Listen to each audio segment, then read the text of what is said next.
Hello, viewers. A good afternoon to you all. Well, as we end the year, we are here to take stock of the major events that have taken part in this country. But most importantly, we shall focus on the security state, but also democracy as a whole. And I'm joined by a panel of distinguished senior citizens of this country that is now my honor to introduce to you this afternoon. From my extreme left is the Director of External Affairs of the NRM Secretariat, retired Major Awich Pollar. Many thanks for being here, sir. Director External Affairs of NRM Party, sitting at the Secretariat. Yes. Thank you. Very interesting. Next to retired Major is Dr. Bireete, who is the Executive Director of Center for Constitutional Governance. Doctor, thank you for being here. Thank you, Moses, and good afternoon, viewers. I thought you would say also retired or something. You're still actively serving, so you're not retired. Next to Doctor, next to myself is Professor Mwambutsya Ndebesa, who is a professor at Makerere University. Also retired. You're not retired? Yes. All of you are to retire Senior now. citizens. So early. Senior citizen, East African. Yeah. But thank you for being here. Thank you. Retired Major, let me just begin with you. From your own evaluation, as we attempt to discuss the state of security in this country, this comes at the wake of police posts being attacked, but also regarding personal security, security of human beings. I think around 2 weeks ago, I saw the leader of opposition presenting before the chief whip lists of missing Ugandans. So as we wrap up the year, how would you say we have performed in terms of security? As we wrap up, we are, notwithstanding the incidents that has happened, we are standing very well in the security. We do note that it's the role of government, which is a government by our ruling party, is a role of government, or any government for that case, to ensure the protection of lives and property. And this is coded down in the Constitution.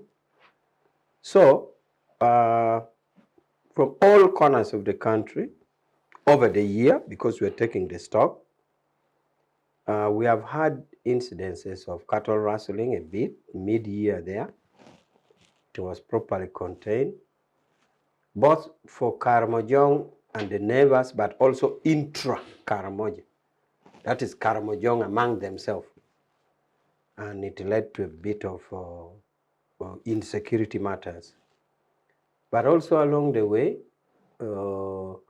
we have also had in the ordinary criminal insecurity, mostly those in search of acquiring property, like attacking for money, a mobile money box, or something like that. That one did happen. Then lately we have had, of course, the attacks on police and one military installation, and then the border areas of Kasese. But put on a weighing scale of the scale of 1 to 100, 0 being the least and 100 being the highest, we are well over 95%. 95%. So that is what we have done. And we do, if you went to police and checked on the criminal record, insecurity may not have been classified as crime as such, but the ones which affected the personal, the individual persons like robbery are recorded. But I'm sure insecurity or criminal matters is not top. The top are things like rape, defilement, and others. So you can see that even from the police ranking, where the insecurity translates to crime, it's still low on the ladder, officially on the police radar. And these are very independent sources of information. So we still believe that the country was on course for insecurity, for security. Maybe the other aspect of insecurity that you may stress is maybe insecurity of food security. There was a bit of famine, especially in Karamoja, where we do feel that that could be also insecurity beyond the traditional sense of security. Beyond the traditional sense, because we should, if you are to protect lives and property, and if there's no food, then you also have insecurity of food. So we have food in food security, therefore food insecurity. But on overarching is that security of the country has been stable. Nobody has slept outside. Nobody has run. There's no IDP. I think there's freedom from fear. As opposed to some areas, you remember in the past in Massacre where people live in fear, but there's freedom of fear. People are free from fear. There's no fear anymore. So my ranking is that over the years, we are well over 95%. 95%. We shall fight for the other 5% in the coming years. All right, fair enough. Doctor, you've had retired major. We are at 95% in terms of security. But my question is that if you look at Uganda's defense budget, not that it is unique to, not that it is a unique occurrence in Uganda, because most contemporary countries, their defense budget is actually very high. But with the money that taxpayers invest into defense, you would have imagined that we would perhaps not have cases of insecurity, police posts being attacked, but also human security in general. But just in your own evaluation, where do we stand in terms of security? You know, the simple meaning of security is the state of being free from fear or any kind of threat. But for a country's security, you must look at the freedoms of the people, the well-being of the people, their state of having their security as well as that of their property guaranteed, and then the neighboring countries, immediate neighbors of the country. If you look at the national dynamics, we have had a resumption of kidnaps, torture. Just a while ago, the leader of opposition has released the new list of fresh kidnaps, 25 missing persons. But he has also insinuated that the UPDF and the SFC could be knowing who is in charge of kidnapping Ugandans. And he mentioned some names. So when you have a situation, an embarrassing situation, where a state kidnaps people they are supposed to protect, is that a secure state? While growing up, I first heard of kidnaps by the acts of Konye, the leader of LRA, now wanted by ICC. The next kidnaps I've had have been by Al-Shabaab and Boko Haram. So I know 3 elements, terror groups, Konye, Al-Shabaab and Boko Haram, that have kidnapped people. Now, in addition to that, I have seen the government of Uganda kidnapping citizens. So now I know 4 agencies in all my lifetime that kidnap people. And among that is my government. Is that a secure state? We have elements of torture, forced disappearances, illegal detentions. Is that a secure citizen? I don't think so. When you look at the elements of people, recently the State Minister for Internal Affairs presented a statement in Parliament saying that the people in charge of attacking our security posts, men and posts, and stealing guns have connivance of armed deserters, of police, and other known elements. That is a third aspect of insecurity that has people are not sure. So if you have people, the police and army are being attacked, the barracks, the police posts, attacked, shot at, guns taken. And just 2 days ago, we had a major attack in Kasese, in southwestern Uganda. And they were contradicting numbers of either 15 or 17 people killed. And that is a known insurgent group, ADF. So you have these three aspects of insecurity.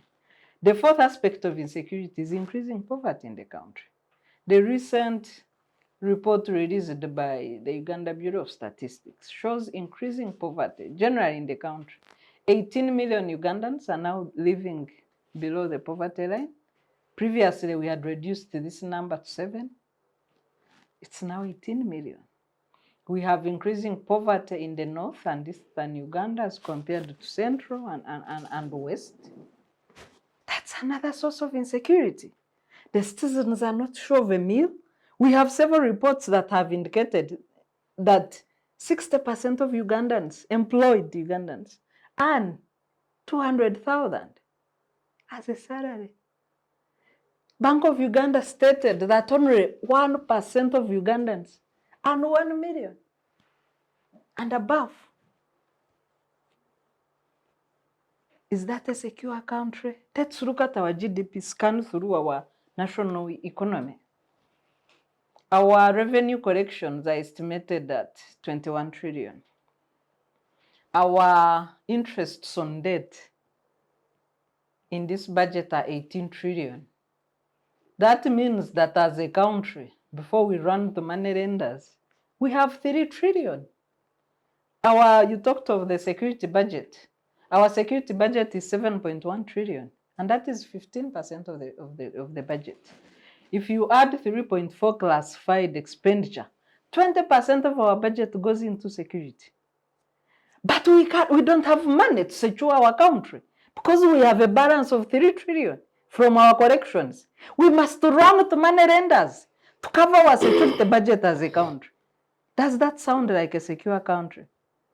We are recently in DRC constructing roads when our feeder and community roads have all been washed away by rain, and people who live on subsistence agriculture cannot take their produce to the market to earn a living.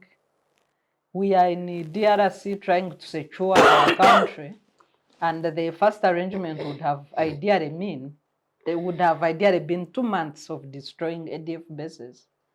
But I don't know how long we've been there. Maybe Afande will tell us. But as we secure the DRC, ADF is in the country killing people. And there are rumors, this is the neighborhood. Immediate neighborhood is very insecure of Uganda. So you cannot say Uganda is secure by all indicators. Rwanda is accused of having a hand in M23 and causing bloodshed. Just recently,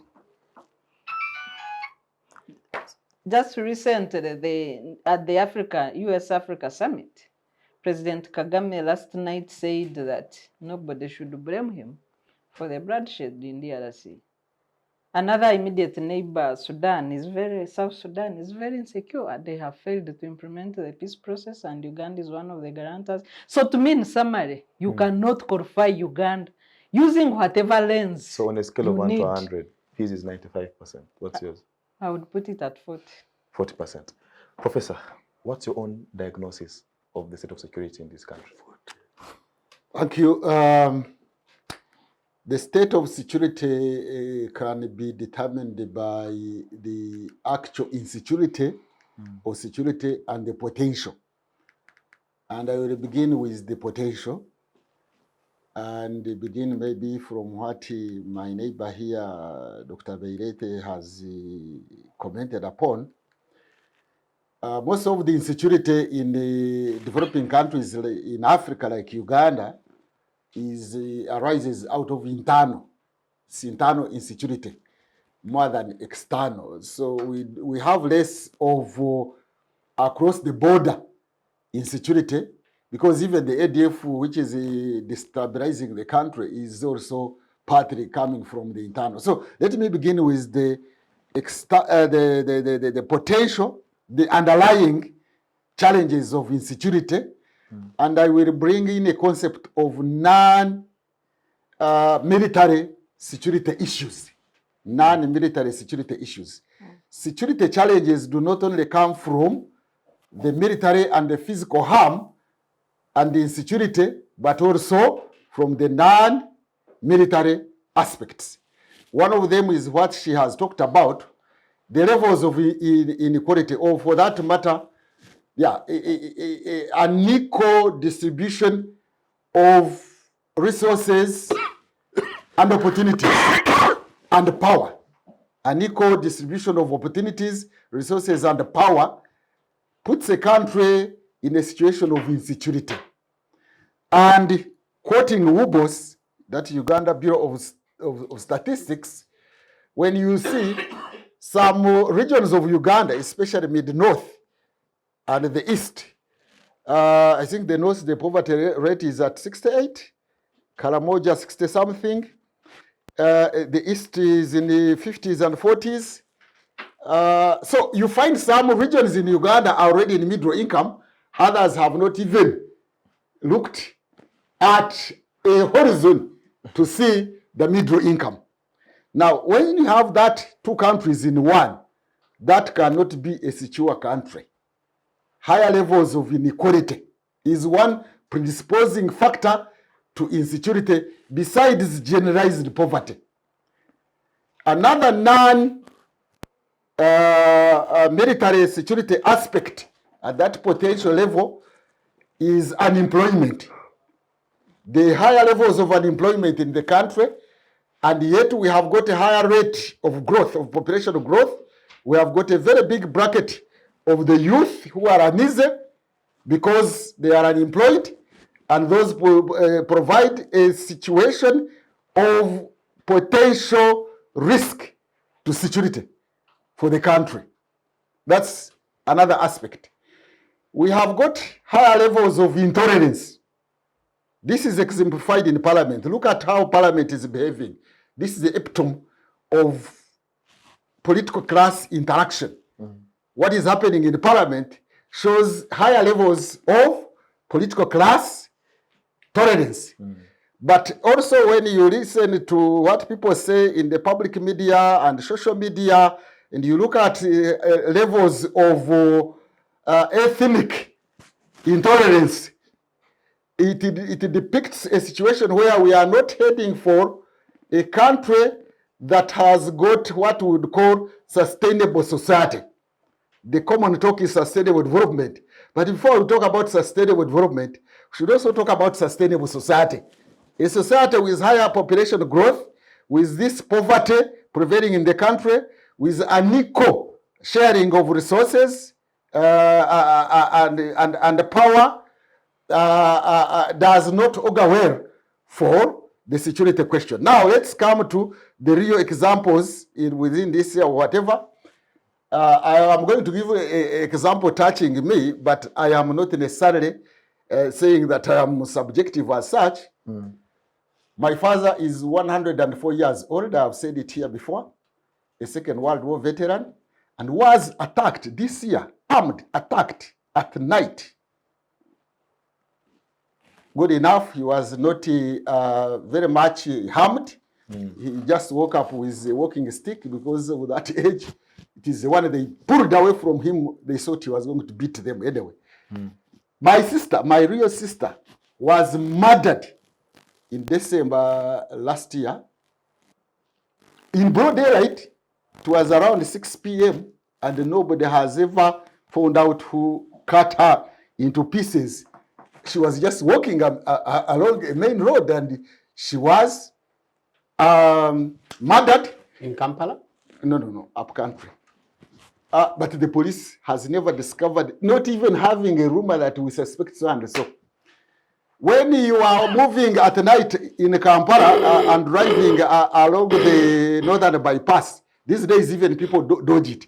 They use it during the day. Yeah. You dodge passing there at night. It is very, very, very insecure.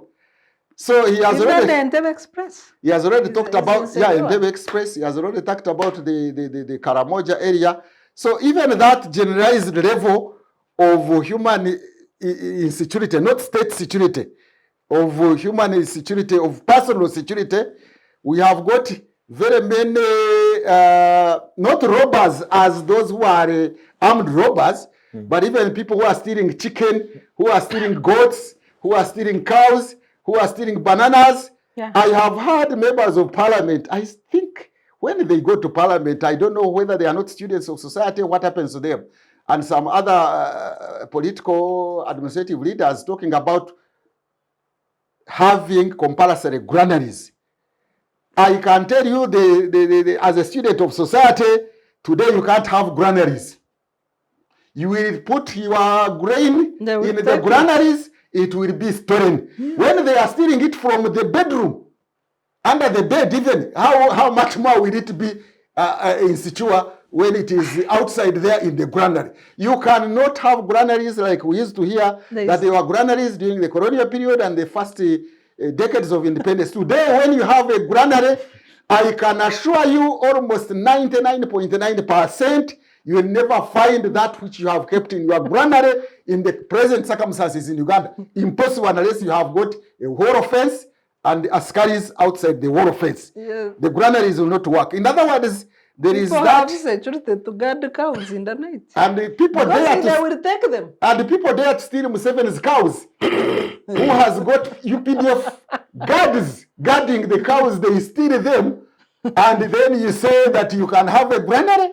In other words, we have to look at the situation objectively, look at the whole question of insecurity, which is partly because of greed of some people, partly because of the culture that is growing up, but also partly because of the higher levels of insecurity. But I hope you will give us the opportunity another round to talk about the solutions out of this, because I want to talk about another concept of demilitarizing security and society, demilitarizing solutions to insecurity, because the military solutions to insecurity have not yielded much. So we need to but I will talk about that later, sure. I think. Yeah, much more later. Thank you very much. Retired Major, very serious indictments coming from this side. Sarah talks about the issue of kidnaps, the issues of forced disappearances, people being held incommunicado. Then also coming from this side, I mean, the social contract theory, is government failing to offer security as a fundamental need and fundamental right for Ugandans? No. I have said here and again that for us as a party, by organizing our manifesto, presenting our manifesto to the people, and people voting for us, our party, and our party candidate, we sign a social contract, and we are bound by that, and we're executing that. Now, about the disappearance, I'll come back to your question. The disappearance, we need to differentiate between arrest and disappearance.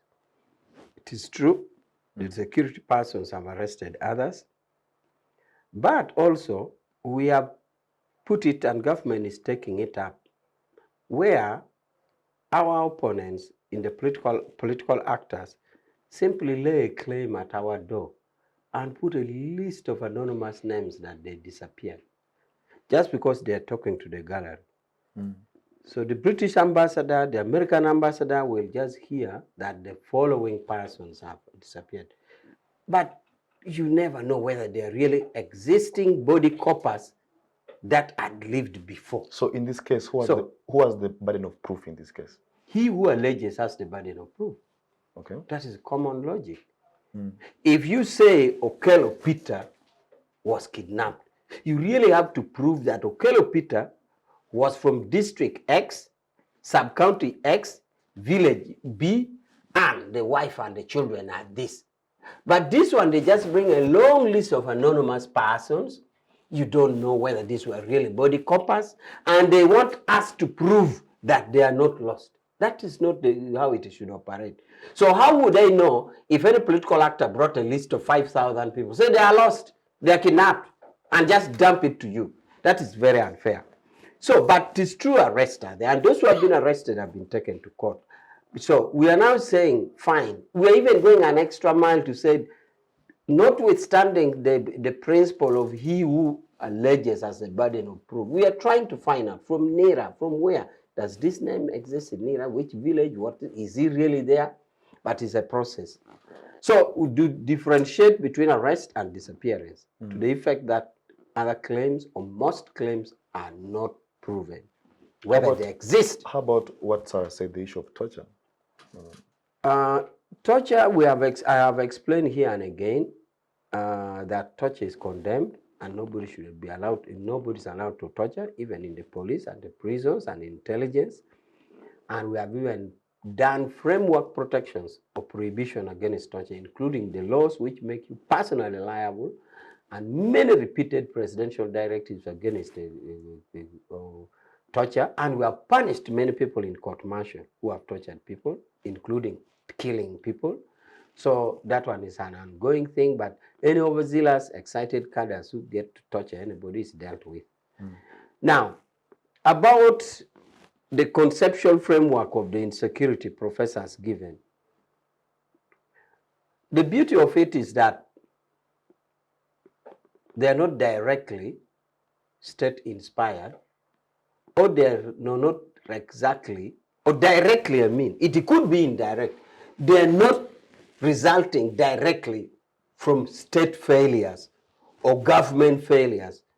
You can argue and say, yes, if somebody is hungry and he steals food from a granary, then it is government failures to provide that hungry person with food. But we have no evidence that this thief who stole in the granary was actually hungry. He could have food himself at his home. So many of the details, or militarized security that the professor has given has existed before, even when we are young, although it is developing. I agree with you in my opinion as a student of society. For example, in our areas when I was young, you'd go to a plow with an ox plow. At around 11 or 10 when you are tired, you tell the bulls, the ox plow to stop, and you leave the plow there. You will go and pick it from there the next day. You leave it there and you will see. These days, no more. So this has been either because of, no, but it has been because, you see, the society that we had then was a communal society, which was not so much a capitalist exposition to capital. People were not living on kind of market-oriented, no, not market kind of life. People lived and eat and survive within the community on the communal aspect. Not many things were bought to survive on. The economy over a period of time, and which has been a deliberate move by World Bank and all this, you hear of monetizing and cash economy and all this. So money aspect has penetrated society and therefore has affected the mindset of people. So before that, the society was virgin in quotes and quotes. And that's why you could plow, leave the ox plow there, but not now, not anymore. But it's right intervention. Yeah, sure. Yes. If you go to countries like Japan, New Zealand, and Scandinavian countries, Denmark, Norway, and the like, and Sweden, yeah, even if you leave money on the street, as long as there is an address in your wallet, somebody will get that address and bring you to come and collect the money. You know why? The levels of inequality are low. As long as the levels of inequality are high, it doesn't matter. You leave it in the USA. In Europe, USA has got that insecurity you are talking about, the highest capitalist economy you talk about, but there is that level of insecurity. So the question is not necessarily the money economy. The issue is levels of inequality. I don't think it's one problem or one solution. That could be part of it. It is not a one, but it is one of the major ones. It is one of the major ones, not a one thing. So that is what has happened, and the changing in society. We can go on it on and cite examples. So society change, and it comes with its ills. You may realize, just as a last example, of the effect of economy, not even on the criminal aspect, but on the societal behavior. The current street standing of ladies for sale, sex sale, around Speak Road or wherever it is in Kabalagala, it's not something which has been there forever. Professor will agree with me. Part of this came as a result of the change in the economy, especially when the economy was being drastically changed, the World Bank of liberalization. For example, at a moment when we are saying reduce social expenditure in education, reduce social expenditure on health.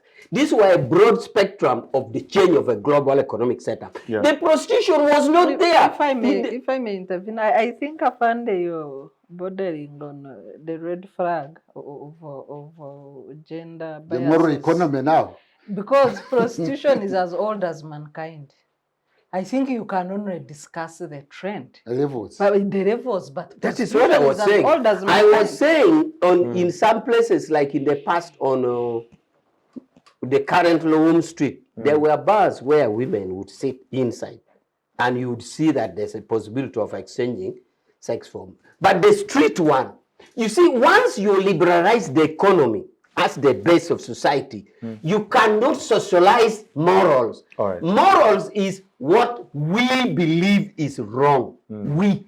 So morals are communal. Moral is, you cannot superimpose a social concept on a basically private concept. So, you cannot say you're free in the economic sense and you impose a moral sense. Because morality is what we agree is right.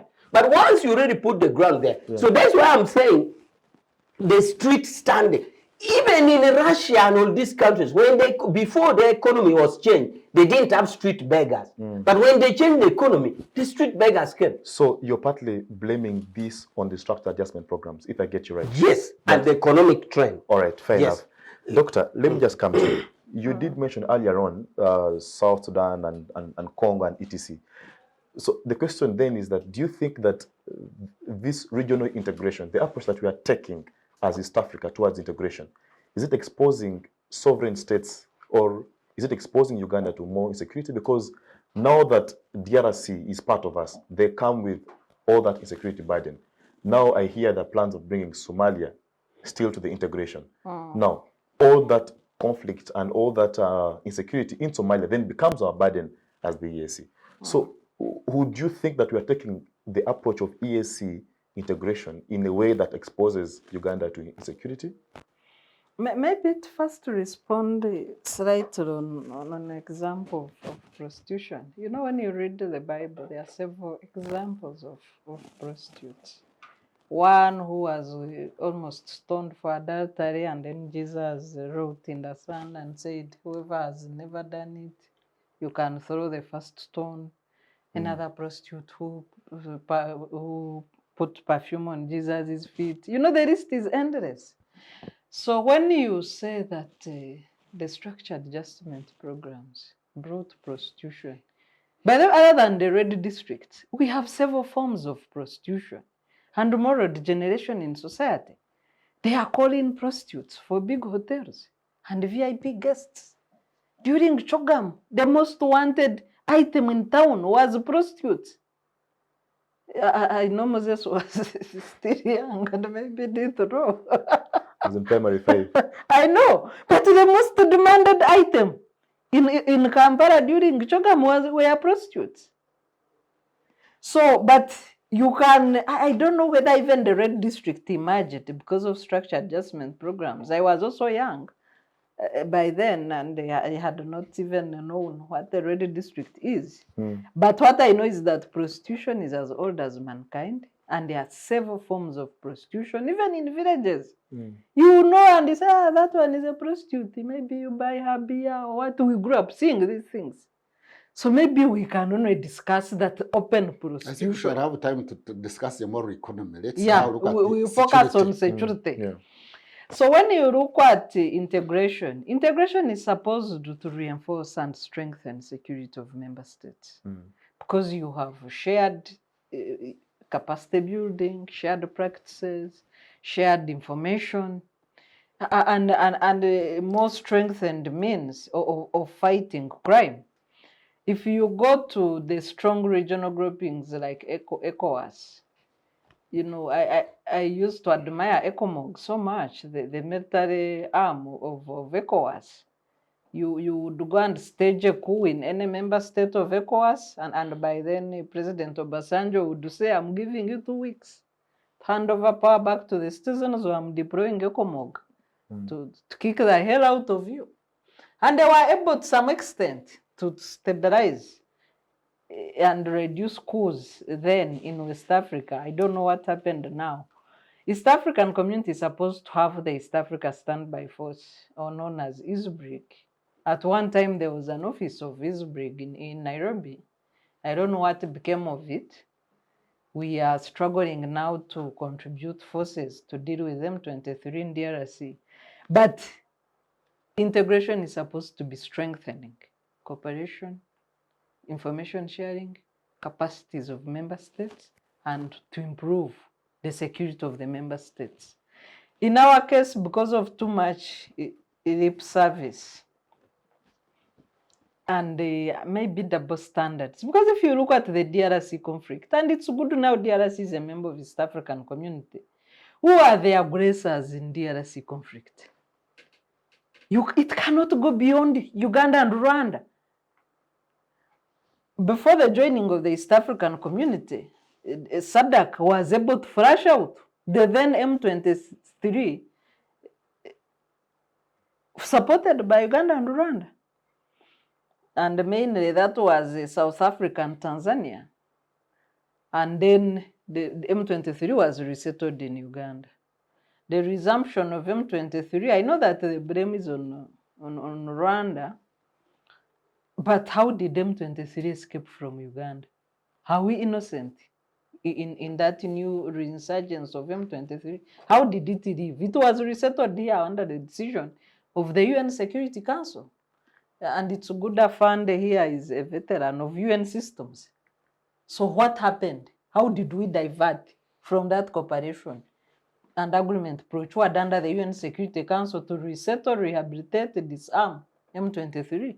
And how did they escape? That also builds into, is Uganda therefore secure? If you can commit to international organizations that you are going to disarm, reintegrate, and make sure you end the conflict, and you resettle rebels, and in broad daylight those rebels walk back home, did they escape? In broad daylight? Yes. There was a line. I remember the headline in Daily Monitor. M23 walks back home. And the soldiers were there marching through Nagan and going back. How did they escape? Are we that insecure that you can resettle rebels? Some of them were staying at Silver Springs. Others were staying in Isinjiro, in a refugee camp. That they leave your country armed and go back to a country where they were causing havoc? Are we insecure to that extent that all our security agencies, by the way, maybe when Professor talks about demilitarizing society, we have security, VISO, village internal security organizations, parish PISO, sub-county, county, or municipality, or whatever it is. Did nobody see these people? Are we that insecure? And where is your 90% of security? Good question. Professor, let me come back to you. After the September 11th attack on the USA, President Bush declared the war on terror. But that isn't the point. The point is that when President Obama came to office, he said that the word war on terror was misguided and that we must make security a more intelligence-based and not, physically, and not armed, rather. So the point then is that how is our approach towards security? Should we pursue the physical where we have all these members and all these things, or we should invest more in intelligence? I don't know how, because we are talking about this, but in the wake of transnational terrorism, where you have Boko Haram that is based in, I think, Nigeria, but the kind of works that they do cuts across. You have the ADF, you have the Al-Qaeda. So I don't know, what approach do we go? Is it the Bush approach or the Barack Obama way? Not in those terms. Both intelligence and having the military equipment or military front attack are necessary, but mainly in external aggression, not internal aggression. Internal aggression, yes, the security is supposed to keep the integrity of the state, But as you keep the integrity of the state, you use other non-military solutions to the problems. I mean, you are not going to shoot unemployment, like I talked about. It is a predisposing factor. You are not going to shoot ethnicity. Identity, insecurity, which causes some of these fracas, will still remain there. And an equal development of the country, an equal access to power, an equal access to resources, an equal access to opportunities cannot be shut down, or it doesn't even need intelligence. UBOS didn't use half to that secret intelligence. They said, look, you have got this situation of the poverty map of Uganda. Policymakers see how to come up with intervention measures to ameliorate this situation of the poverty map. So one way of addressing some of those questions is actually to address those ones for using economic methods or policy interventions rather than military interventions. Policy interventions to address those questions. But there is also the whole issue of militarizing the mind. The militarizing the mind is not only for the security forces. Even society has been militarized. You just take them to Changwanzi or other Muchaka, you drill them, you are creating that military mind. To the extent that now, if you are a civilian like the late Makerere, and you stand for presidency, they say, no, that one can't be the president of Uganda. The president of Uganda must be somebody with a security background. So we need to look at desecuritizing, demilitarizing the mindset also. These days people are talking about mindset. You have to make sure that the mindset is not security oriented. If there is a political conflict or a social conflict, any conflict if you want, so we need to de-emphasize, if I can use that word, we need to de-emphasize military solutions. De-emphasizing doesn't mean military solutions should be put aside, but de-emphasize, don't prioritize military solutions. Emphasize civilian solutions. But as long as we are continuing actually reinforcing militarism, political militarism, another concept now, we are under political militarism, and we thought that political militarism was understandable when NRM came to the bush. And therefore, it should have de-escalated that political militarism. But what are we seeing? It is being escalated, even in terms of institutional deployment. You go to the Minister of Internal Affairs, the minister is a general, the Minister of State is a general, the permanent secretary is a general, the head of NIRA is a general, nearly everybody is general. And NGO board has 3 police. Let me give you another situation of militarizing. We have gone ahead and militarized the economy. Operation wealth creation, so agriculture is militarized. When it comes to fisheries now, as I talk, the whole fisheries now has been militarized. Of late, construction industry has been militarized, and actually government, whatever, the government tenders, construction tenders, are they? I think the president has said they should be given to UPDF. So we are militarizing the economy. Maybe can I add another? Yes. Also, Miss Uganda beauty pageant was taken over by Operation Wealth Creation. The other day, the former manager of Uganda Airlines was fearing that he had been summoned by Operation Wealth Creation. So we should demilitarize conflict management, conflict resolution, and try to use civil methods. And the civil control, what is even in the doctrine of UPDF and which is in the constitution, civil control of the military is no longer there, because now which civil is going to control who? Look at the president, he's a general. The vice president is a military person. I don't know which rank.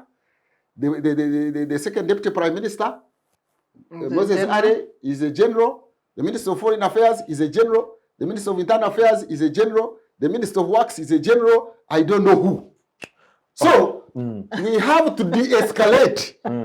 That was necessary at the beginning, but instead we are doing the reverse. Because even in 1986, I think there were less institutions of government occupied by military officers than now. So that's why you see the way even the parliament is behaving and other organizations, even elections like in Makerere University, the guild elections, they become militarized. They have actually hierarchies of this one is a commander, this one is a field marshal, this one is a captain, this one is what? The end result, a student was murdered. Yeah. So this militarization mind, militarism, political militarism, if it is not de-escalated, then I think we have a challenge of insecurity in the country, and we need to listen to the civilians also. I wish even I would even be given an opportunity to address the National Security Council and give them the non-military aspects of security. We have to look at that aspect of non-military security aspects, like those challenges we have mentioned. And this should even apply to the whole Great Lakes region. If we continue focusing on the military aspects of the security, we shall be missing the point, because the security will not look at poverty as a predisposition, will not look at unemployment, will not look at identity insecurity, because these days I hear that we are being advised not to have identity politics. You can only remove that identity politics if you address the question of inequality and marginalization and exclusion. Once an ethnic group or a religious group or any other identity feels marginalized, it will definitely organize to address the problem of exclusion. So the issue of identity exclusion is not a military issue. It is a non-military issue. Challenge. It is a non-military challenge that needs non-military solutions. All right. Retired Major, let me come to you. Hearing from Professor and, of course, Doctor, the point is that you cannot treat, for example, unemployment as a military operation. So as we examine how best we can go about with the issue of insecurity in the country, let's examine the role of, for example, the UPDF MPs in Parliament. We had assumed that maybe having MPs from the UPDF in Parliament would be more of a listening point, whereby, you get the issues firsthand, then you can get back to the barracks and address them. I don't know, is, for example, the UPDF representation in Parliament, is it doing any service towards our security question as a country? The representation of UPDF in Parliament, whether it is doing service for the security of the country, yes, it is doing. But I like also, in that respect, to address the issue of the non-militarization of security matters. Disagreed. We agree that actually security militarization of militarized security and political militarism should come as a last resort. Now, to this effect, that is why the first and foremost things, institutional framework comes like the National Development Plan. The National Development Plan is a holistic framework to develop the country, including equality.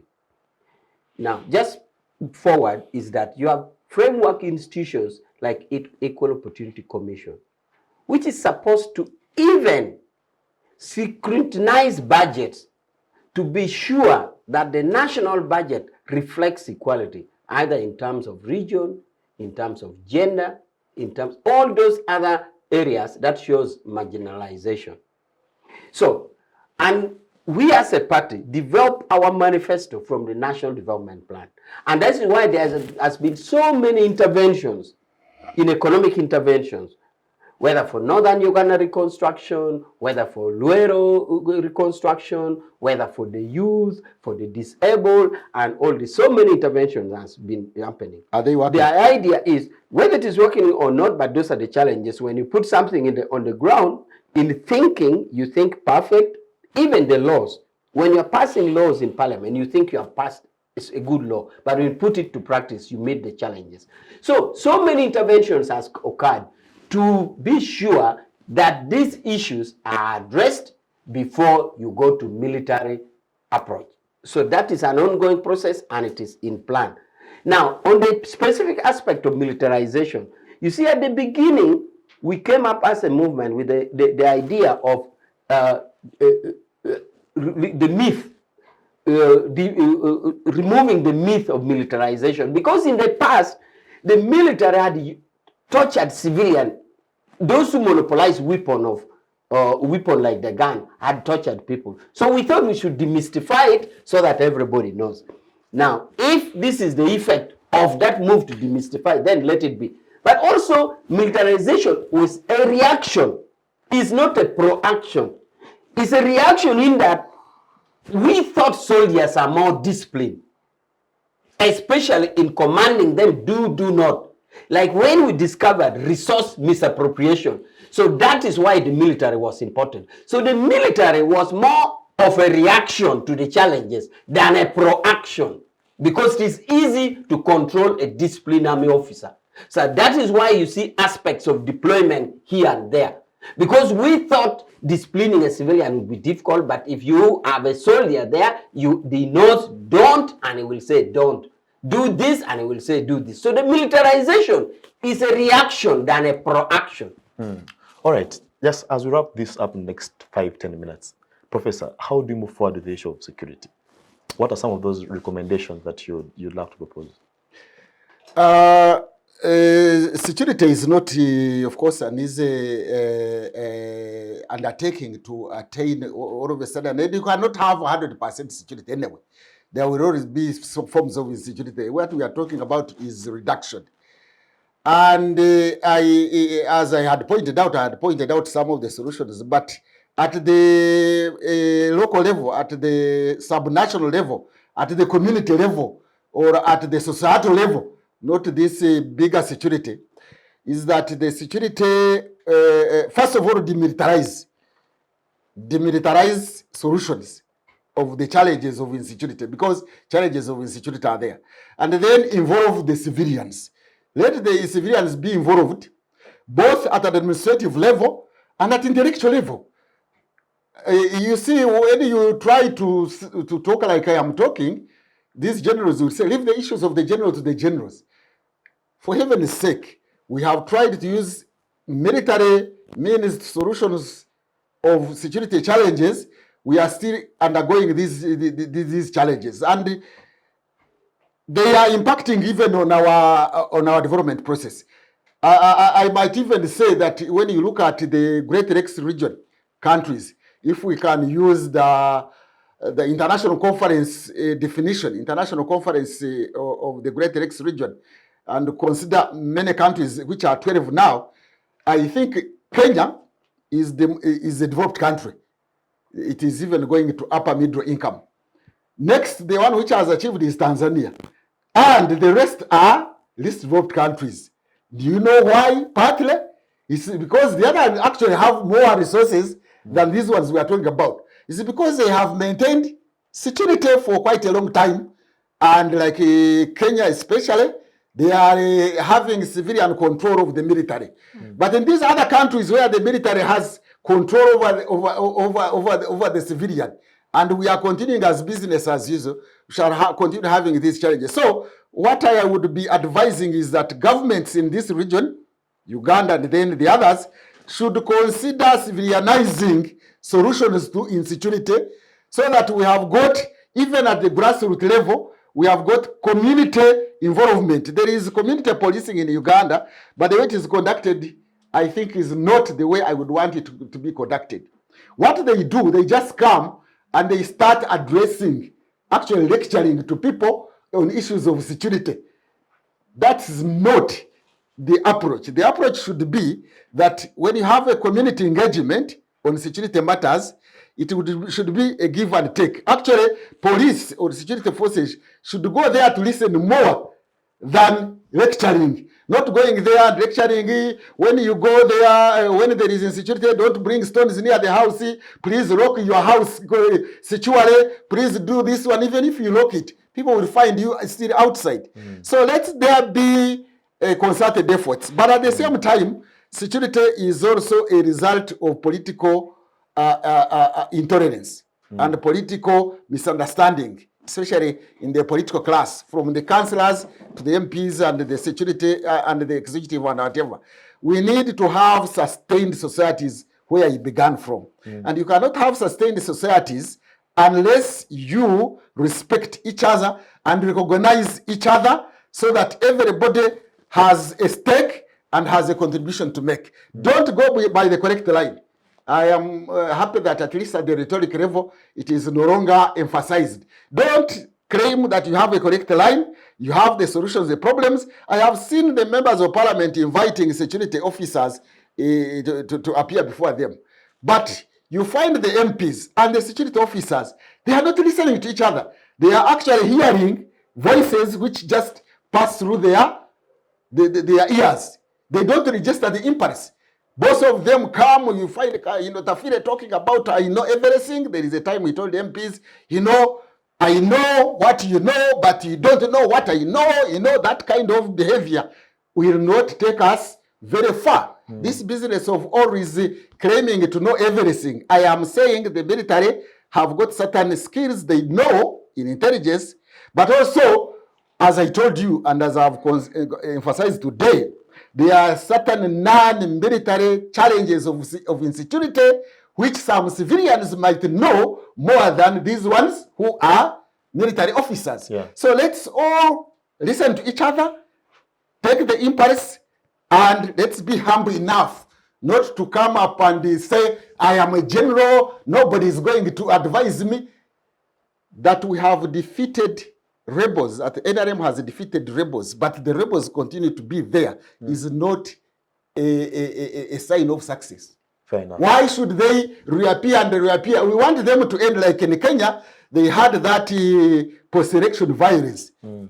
Let's give that example. They had post-election violence and we almost dismissed Kenya.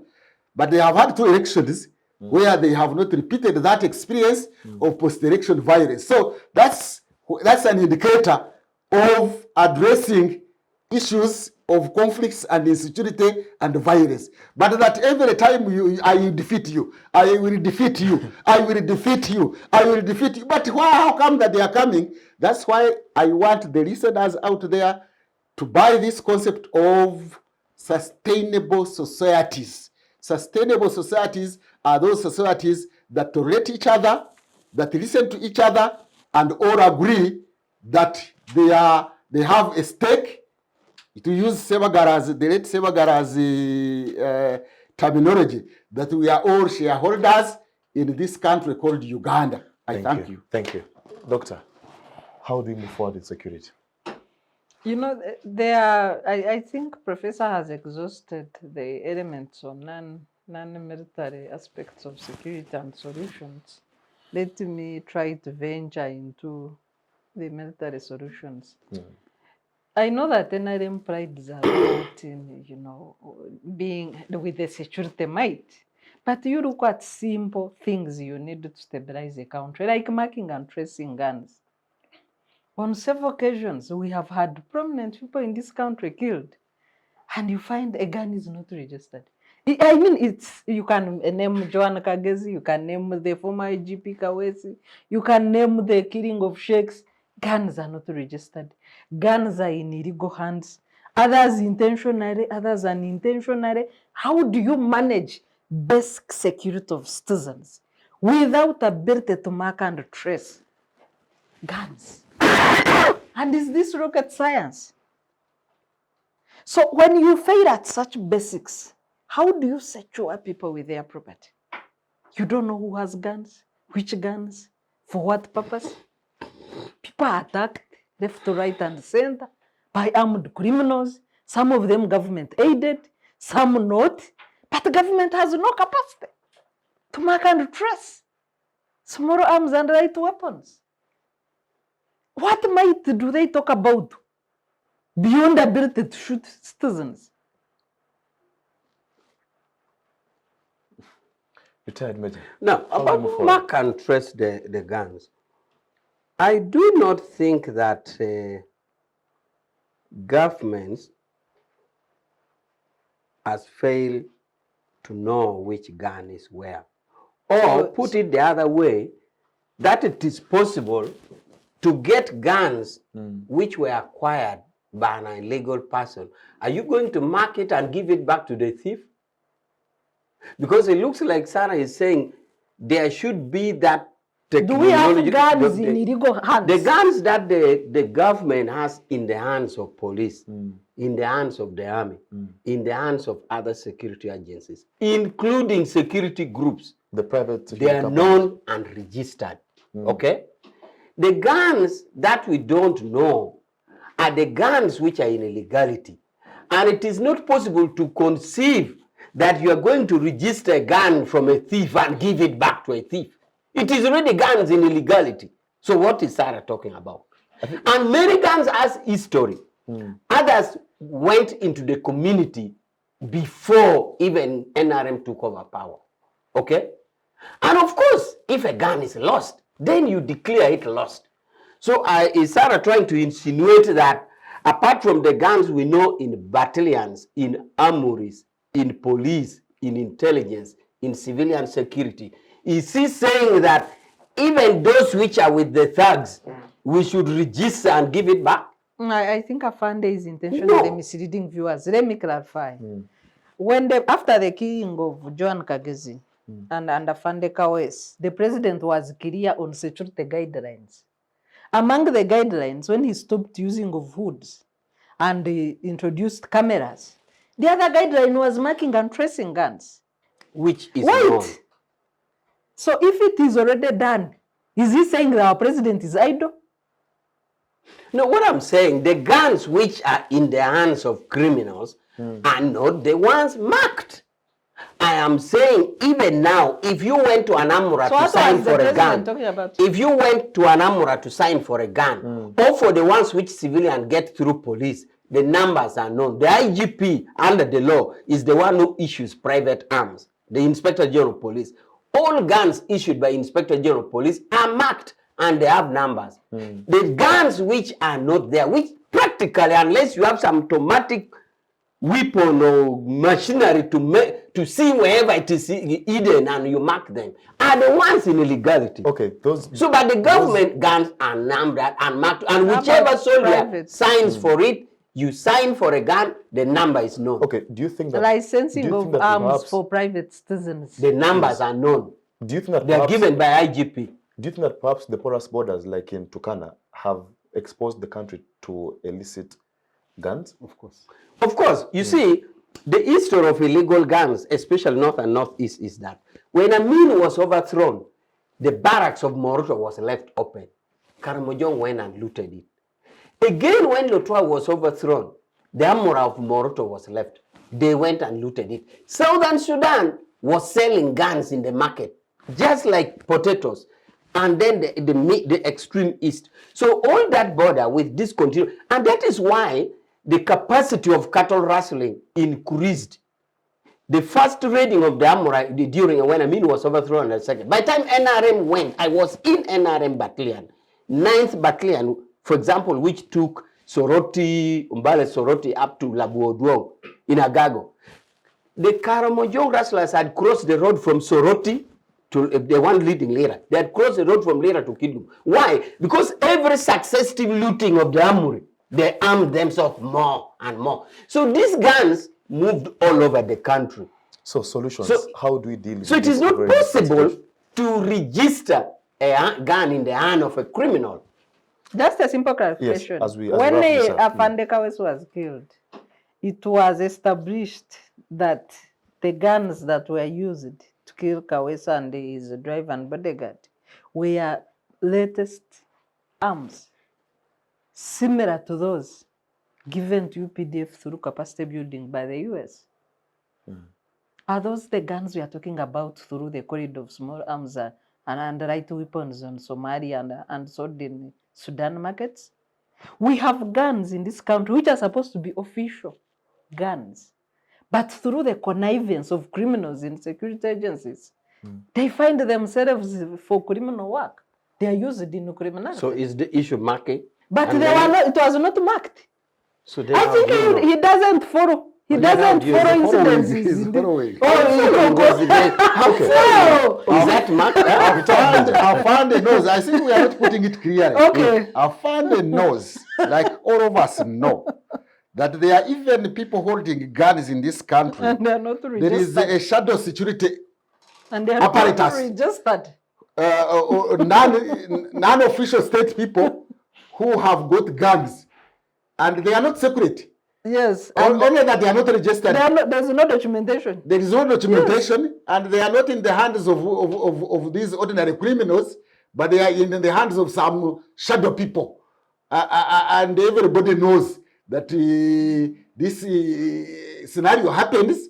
You can be moving, you can find a vehicle moving with people who have guns which are not procured through the police system and who are not even security agencies official. Yes. They could be unofficial because we have got some unofficial shadow security agencies as we have unofficial shadow political apparatus.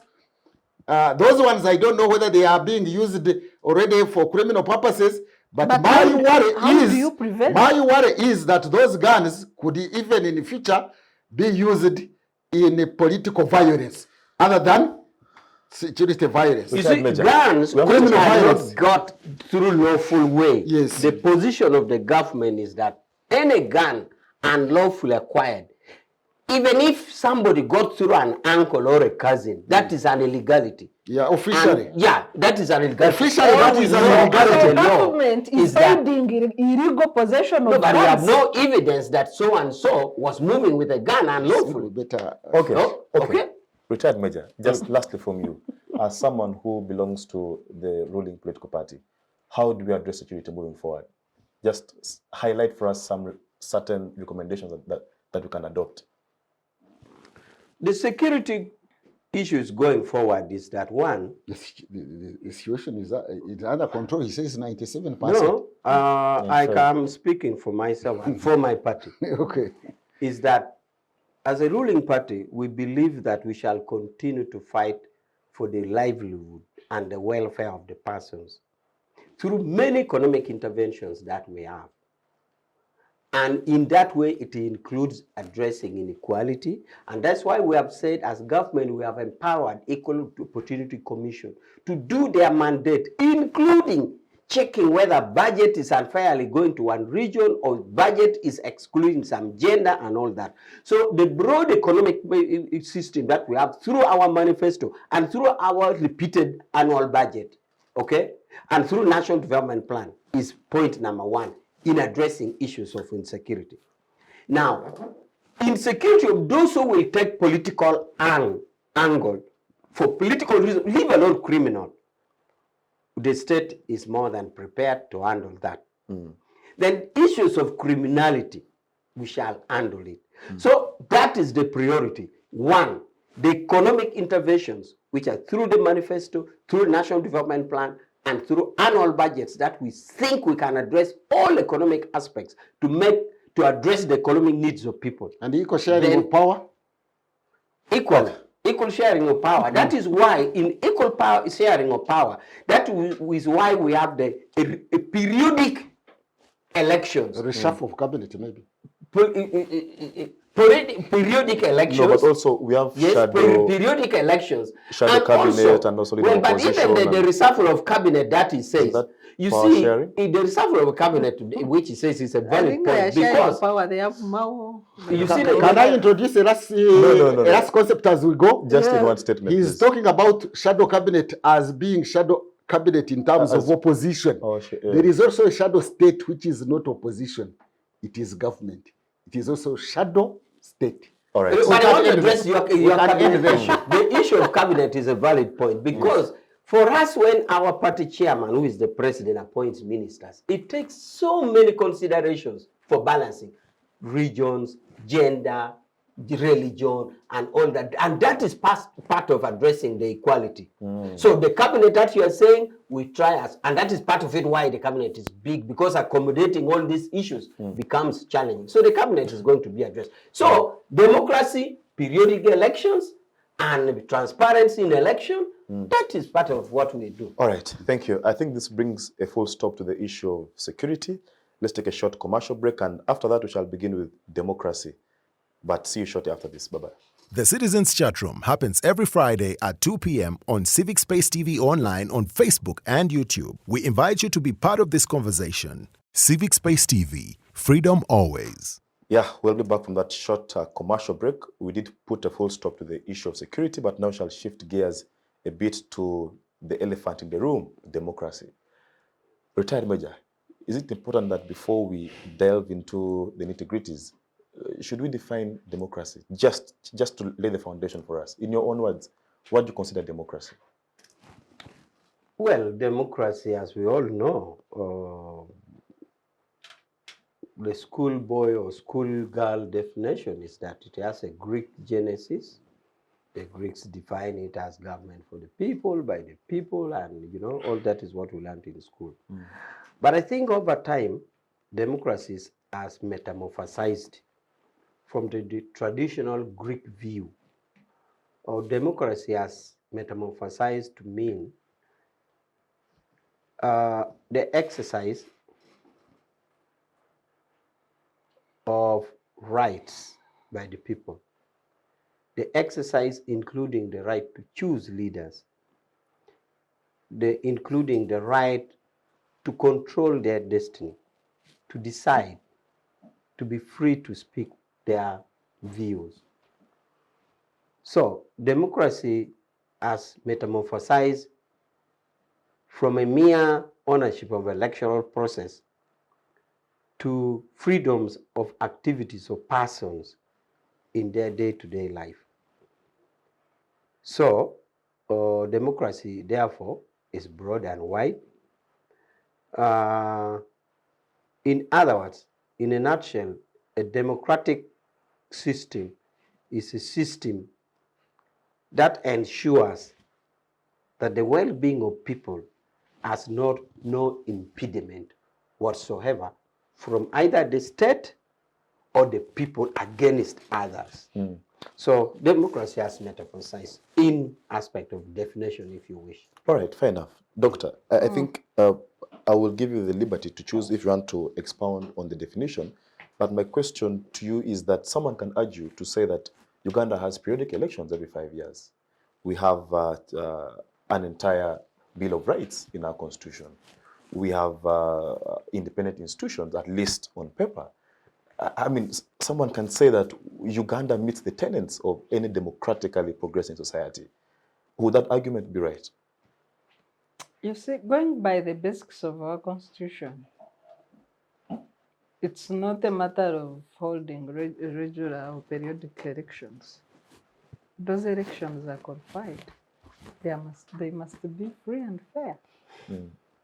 And I think our Article 1 is clear clause on how the people delegate their power to elected leaders. And that's what defines the social contract. That one, you must get delegation of democratic power through free and fair elections. And then once you get this delegated power, you must implement programs that represent the views, wishes, and aspirations of the people. That is, in simple terms, what defines the social contract. But another expansion that I could add to government is then how do you exercise this power, the aspect of checks and balances, and then principles of rule of law. And you could go to several quotations to say, if men were angels, then there would be no need for laws. So how do you conduct yourself as you implement the social contract? It should be in clear, agreed, and publicized laws, but also there should be institutions to check and balance how you exercise this delegated power. So if you don't have those principles, the principles of citizens' participation, principles of rule of law, checks and balances, principles of transparency and accountability, and the security for the people, then you have no democracy to talk about. And once, like for example, under the current type of system we have, which is, you know, the winner takes all. So the majority should have their say, their way, but the minority should have their say. So how do you treat the minority as you, the majority, implement the social contract? Basically, that's what democracy is about. So when we examine now, you started by saying periodic elections, which the current regime, prides in. You find them just stamping. There is a democracy and we were elected. We have periodic elections. But is that what the Constitution provides? You are a lawyer. Does the Constitution say periodic elections? It says regular, free and fair. And on 2 occasions, the courts have confirmed that our elections are not free and fair. This is the Supreme Court of Uganda. Under the 1995 Constitution, they have confirmed that there are irregularities and elections are not free and fair. So who am I to think that elections are free and fair? Am I opposing the decisions of court? Minimal, not to overturn. No, they hide behind the general substantiality clause wrongly. And the Kenya Supreme Court in the previous elections have expounded on the substantiality clause and exposed the hypocrisy of Uganda. You know, you can't say that there were irregularities, things went wrong, but we uphold. I mean, really, what is that? What is that? That people use state machinery, use security to touch opposition, but you are duly elected. It defeats basic logic. But that's what we just stamp about. So to me, democratization of a nation is a process. It's a process. So we need to ask ourselves, for 6 decades of self-rule or independence, where are we? And where should we be? And what are the bottlenecks? Good question. Professor, there's a school of thought that believes that this whole democracy concept is an imported idea and concept, and that, you know, Africans, and in this case Uganda, should define our own democracy and not just importing things from the West and then trying to, you know, superimpose them here. I don't know. Do you think that Africans need to define their own form of democracy, or we should continue to import the democracy practiced elsewhere? I don't know. Yeah, we can import but customize, Okay. habituate, adapt to our conditions, because our conditions are different from those in the West. But we must maintain the basic principles. But I agree, we cannot exactly have a copycat of, say, democracy as practiced in those original homelands of democracy, because they have reached a different stage of society. They are not, for example, Western Europe and America and Canada or Japan and Australia, the Western world, if you want, completely. They are no longer dealing with state formation. The state is almost a given. They are dealing with how to manage this already formed state. For us, we are still at the level of forming a state. And therefore, our democracy, the general principles of democracy can be maintained and adjusted so that they are customized according to our level of development. But I also want to partake in the whole question of the definition. The definition of democracy is stretchable, is inelastic, and people have attempted it. They have never reached a consensus. But we can always have a working definition of democracy. And I want to go back to what you have asked my colleagues about regular elections. Periodic and regular elections. By the way, substantially, having elections is not a definition of democracy. Elections is a means to go to democracy. So elections are not necessarily defined by that exercise of 1 or 2 days. It is a means to achieving democracy. And if we can use 2 parameters and say there is procedural democracy, that means overturning that one, the real democracy, the procedures must be free, fair to all participants, and socially just. But again, there is the other element, which is real democracy, which is participation.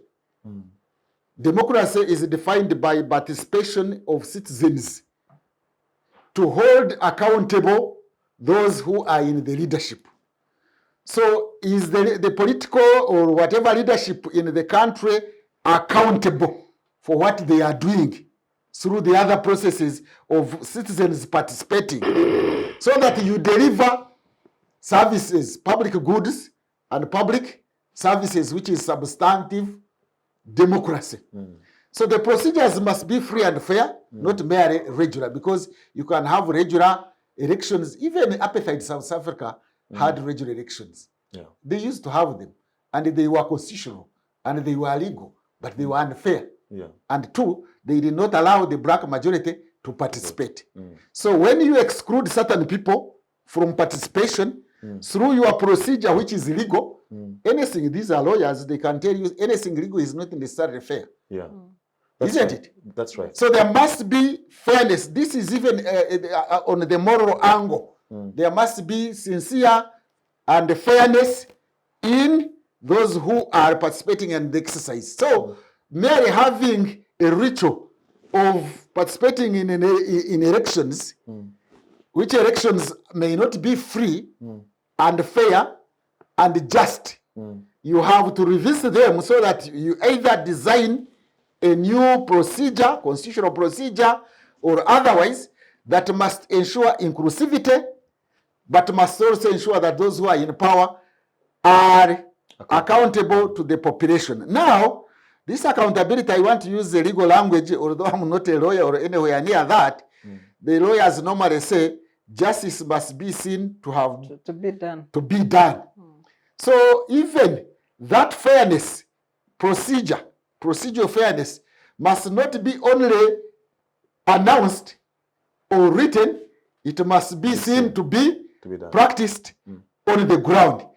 So that is where we shall now begin to see whether it's throughout this year or other years in Uganda, in respect of fairness and practice, has been seen to be done by anybody, not to be proclaimed, not to be assumed, not to be theorized, but to be seen on the ground, so that we can give some illustration of how that political exercise of power and accountability of that power is exercised in Uganda. That is how we shall define our democracy.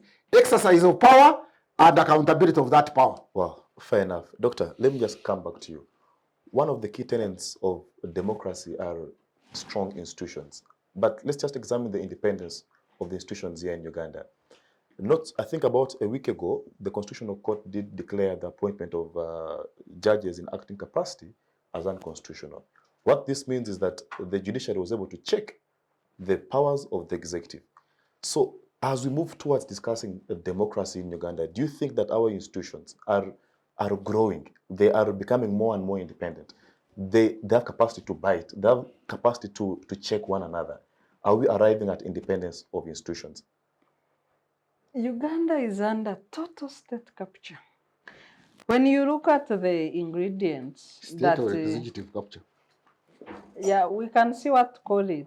But if you look at the state capture case that President Zuma is still facing, because I think recently the court ruled that he should go back to jail.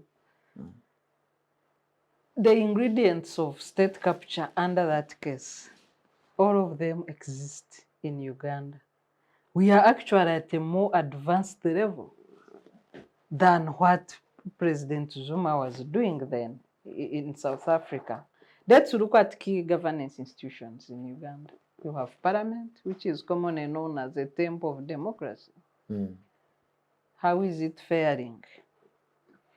You look at the leadership of parliament delivered by the Central Executive Committee of NRM, and through their mobocracy, the mob justice of numbers.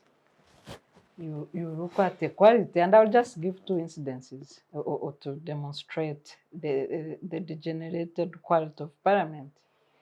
One is the recent decision to pass the loan by Stanbic Bank and Group for the budget for budget support.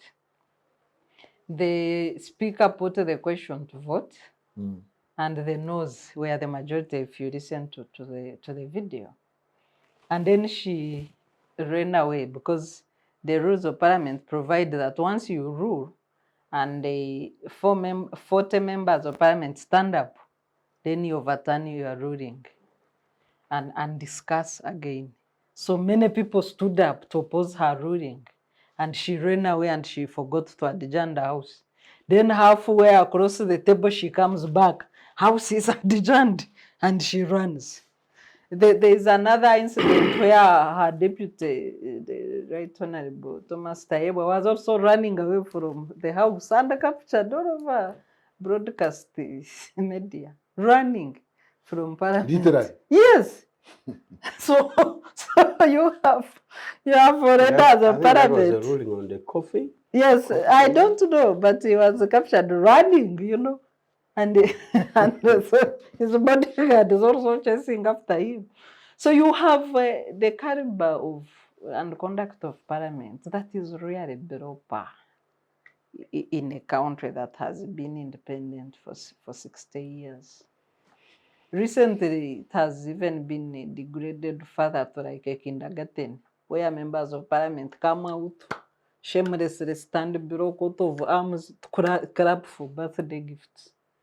So that is the level of our temple of Then democracy. also the whole disciplinary issues around. Yeah, and the general conduct, And discussing spouses. I know. The general conduct of parliament, you really don't know whether it's a village gathering or a national. So you're saying that the legislative quality, assembly. you're saying that the quality of parliament The quality of debate, cannot give it the quality of the leadership, authority to check quality of parliament. I yes. think we have reached the lowest level in Uganda's legislative history. We have the worst parliament ever. And you're saying that because But of that, where is it coming because from? of that nature, they cannot check the executive because of its nature, because of its quality. Yes, they let lack me the first capacity. go to Professor's line of course, we have total degeneration in our politics, of vulgarization of democracy.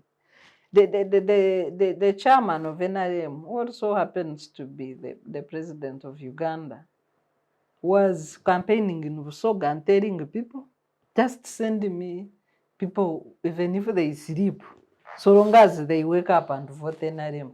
And that is, that is the nature of parliament that we have, so long as you wake up and vote NRM. So that is the aspiration of NRM.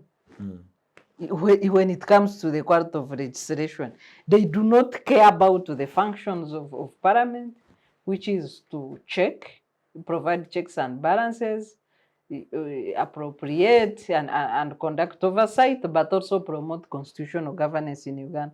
For them, so long as you can sleep, wake up and vote, NRM, that's what his chairman wants. So when you come to the second institution that really should check, that is key in the governance of a country, is the judiciary. The judiciary is supposed to be impartial and adjudicate matters in a neutral and just manner, and it is the last resort for redress for aggrieved citizens. That's true. So when you look at the current judiciary, and I will use two examples to just quickly demonstrate my point. The conduct of the litmus test for the current Chief Justice was the petition by Honorable Robert Chagulanyi out of 2021 elections. How did he conduct himself?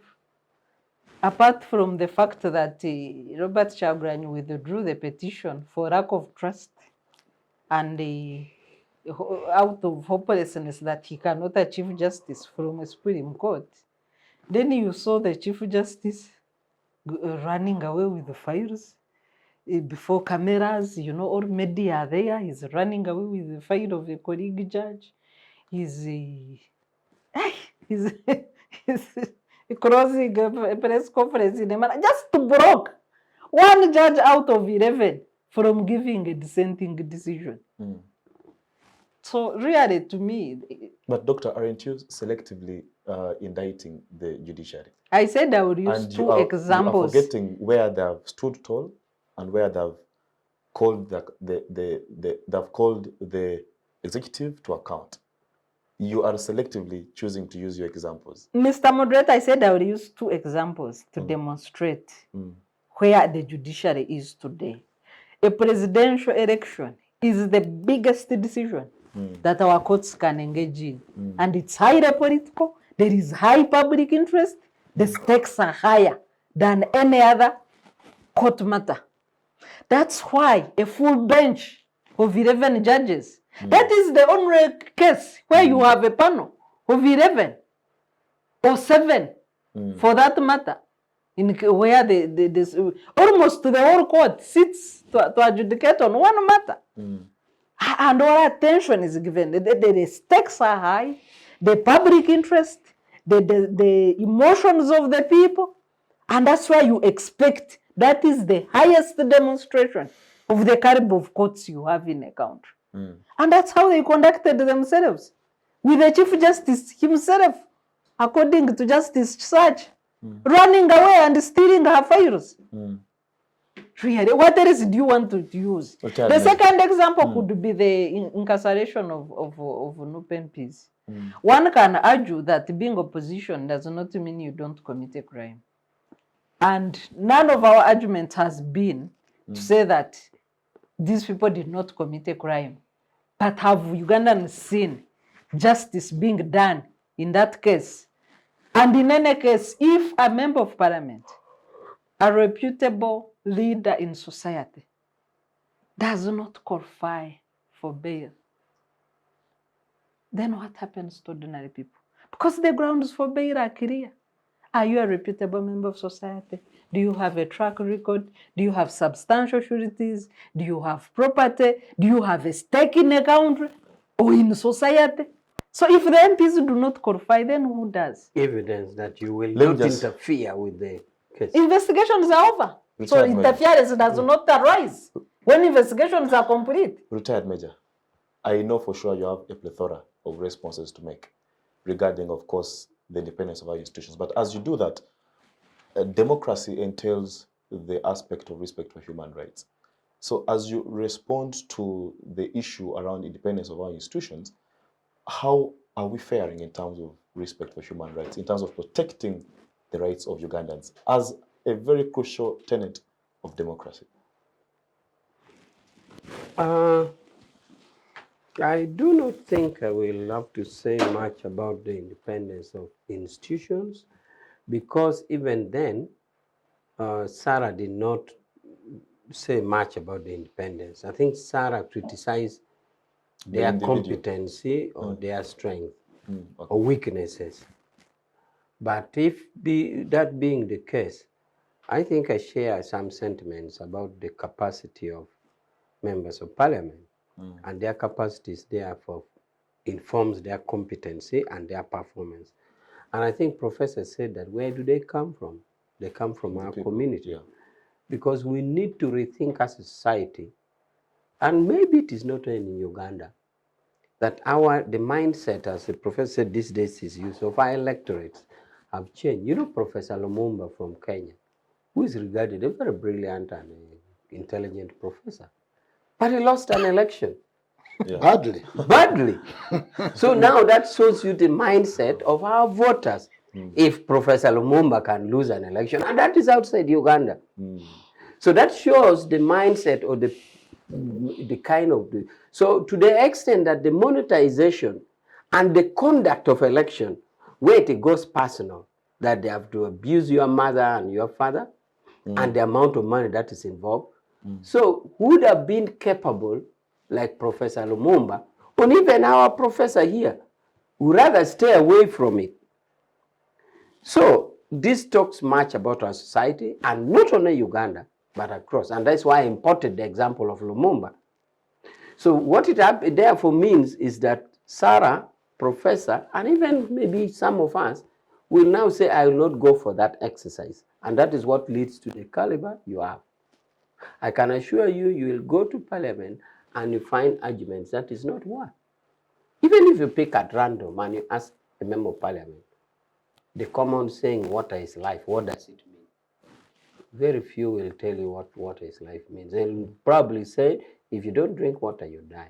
Or they'll probably say, well, our body percent of water is big.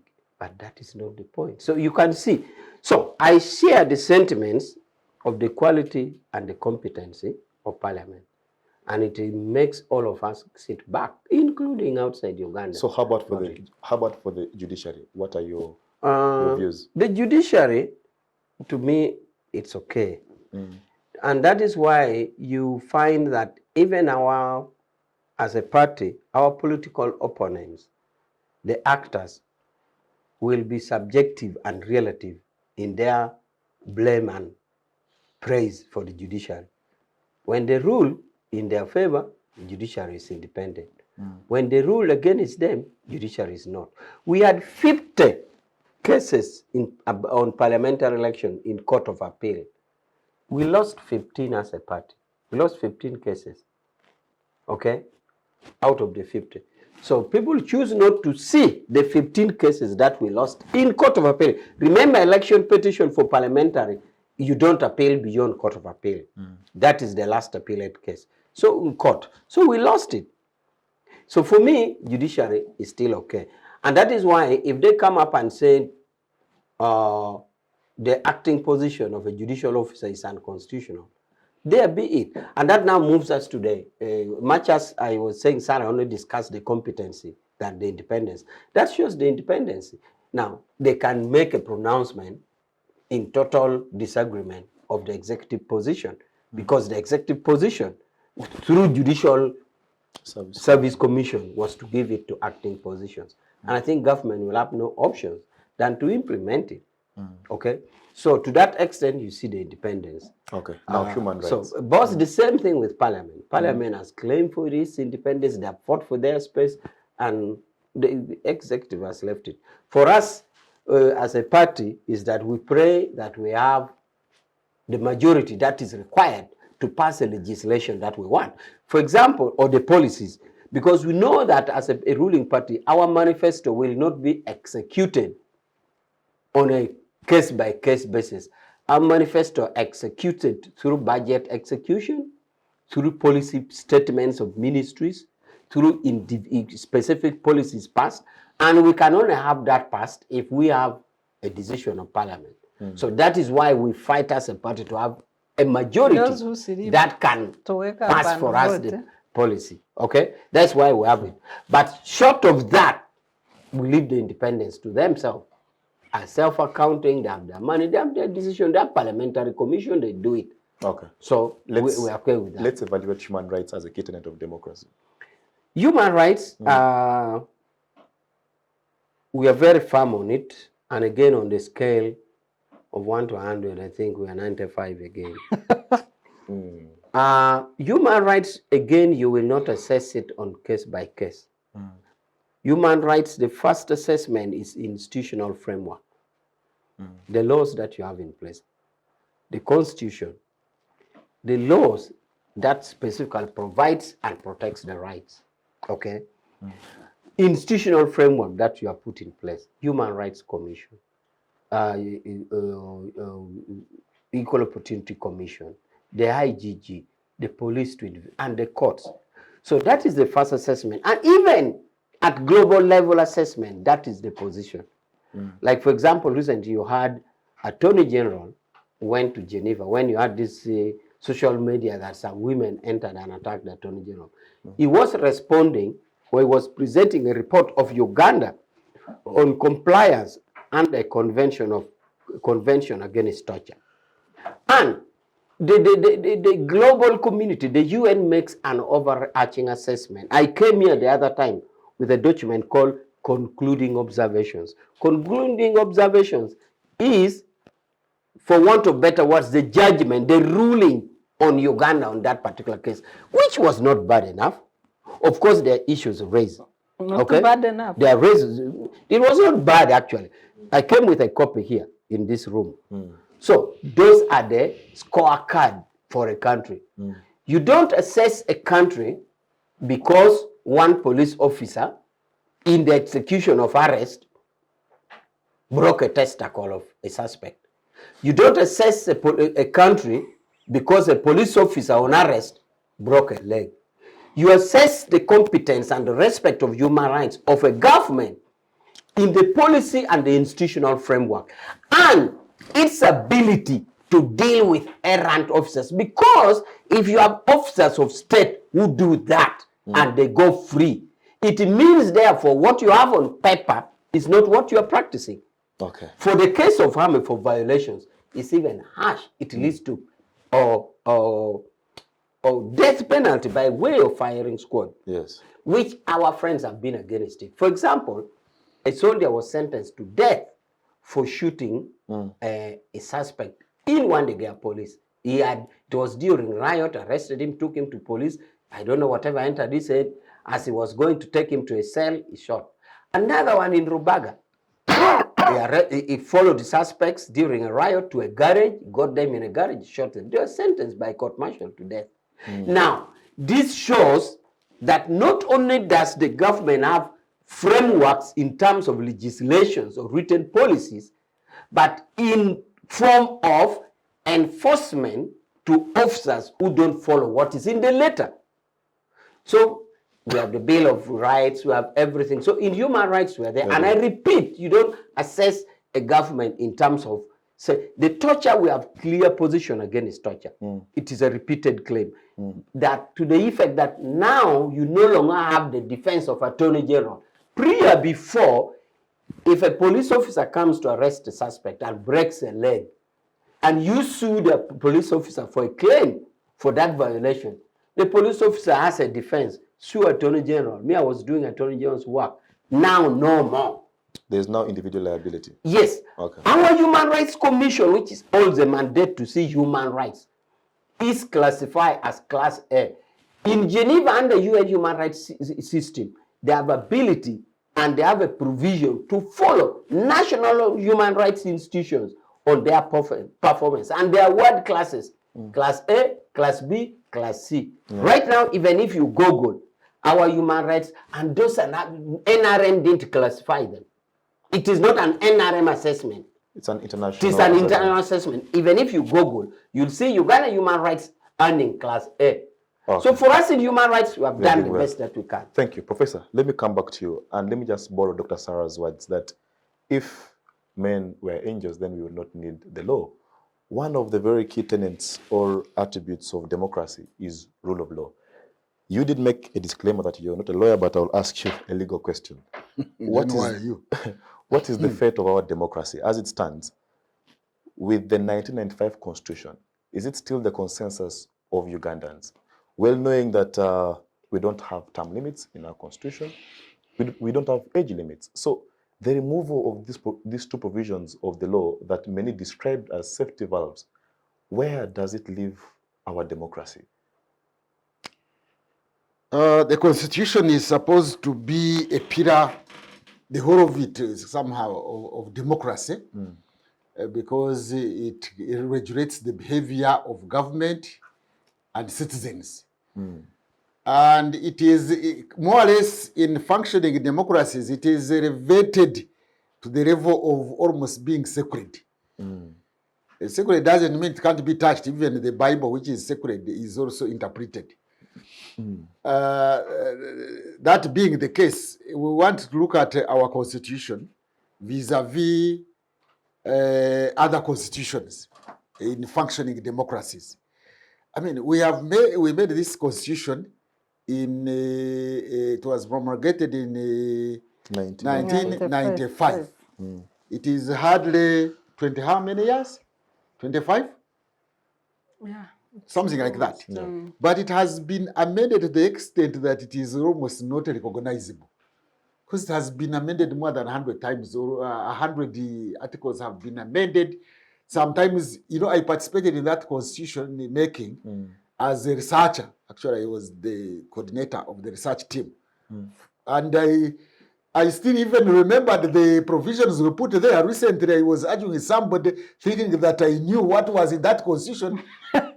I found I was foolish. I remember in that constitution, it was put that to be qualified to be an RDC, you must be qualified to be a member of a senior civil servant. Yes. I didn't know it had been removed. Even that one. There are no qualifications. It's no longer there now.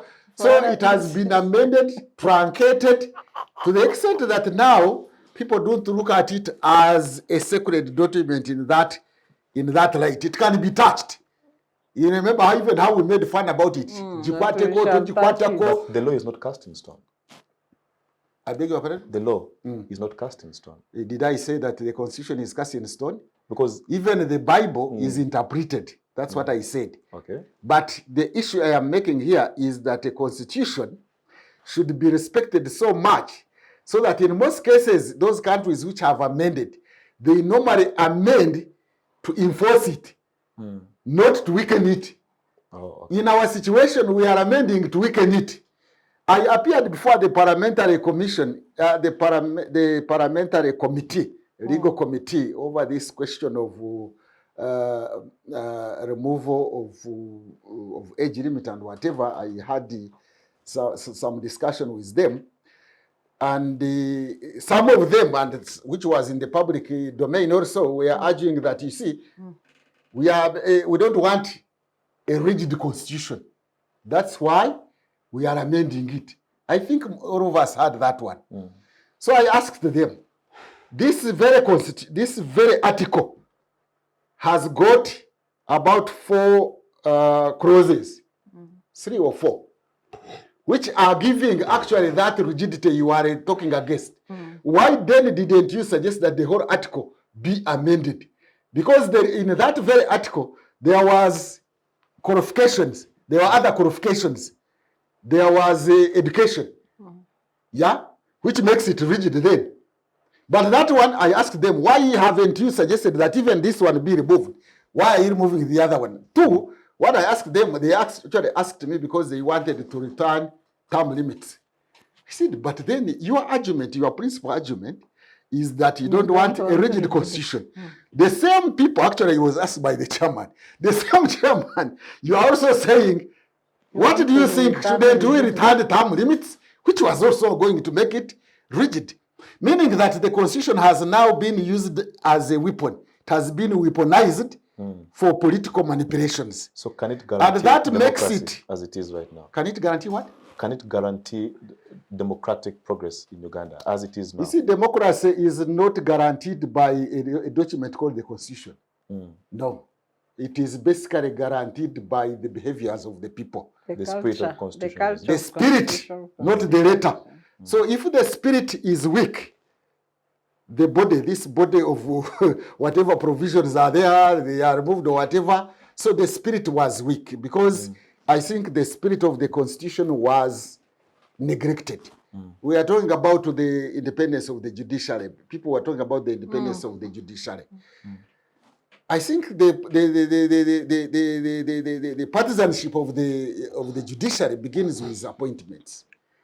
I don't know. I want to be educated. How many countries in the world appoint chief justices who have previously served in government as government ministers belonging to their party? That you have previously been a cadre of a party, you have served as a minister in a party, and you are now serving a government of that party in power as a Chief Justice, it is almost humanly impossible to be impartial. Didn't the Chief Justice Owingdolo serve under the movement system? He was a minister. I He don't was actually working at the NRM He's also Secretariat. a part of the, But even the party member. but the Has person he is, returned the card? but the person he succeeded even, Justice Katulebe, had been a minister. Under the movement system? Yes. Or movement system? Yes, he was a minister. Which wasn't multi-party.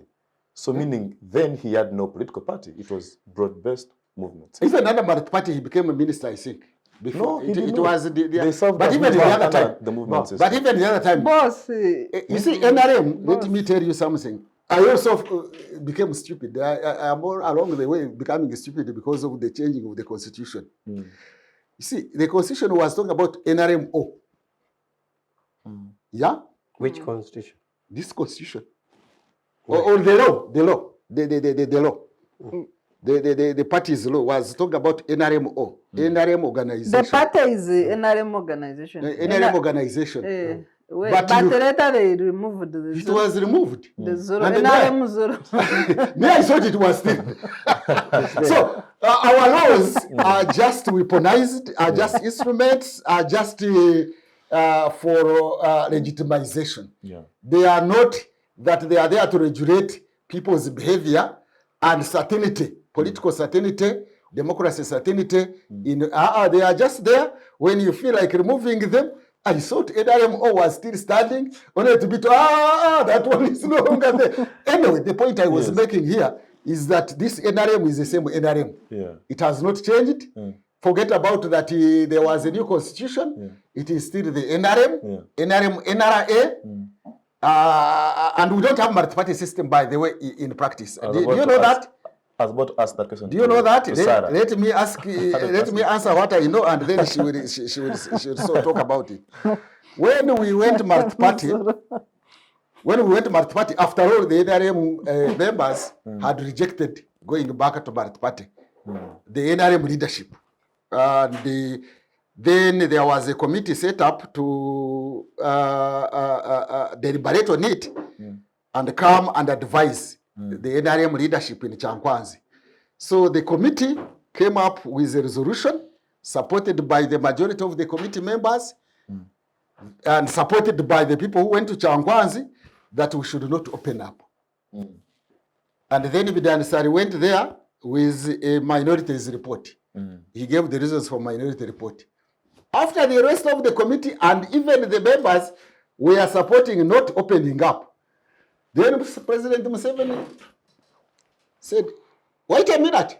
By the way, let me add another reason to Honorable Bidanisari's minority report. You needed to see members in Chankwanzi. They all said we are stupid. You mean we should open up? Oh no, we actually meant that we support opening up. Look at the people. Look at the people.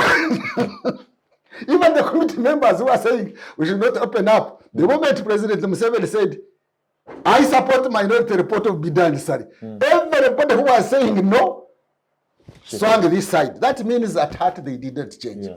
And the president, even after the referendum, he said that although we have opened up because of the pressure of outside, maybe multi-parties and whatever, the movement is still superior to the multi-party system.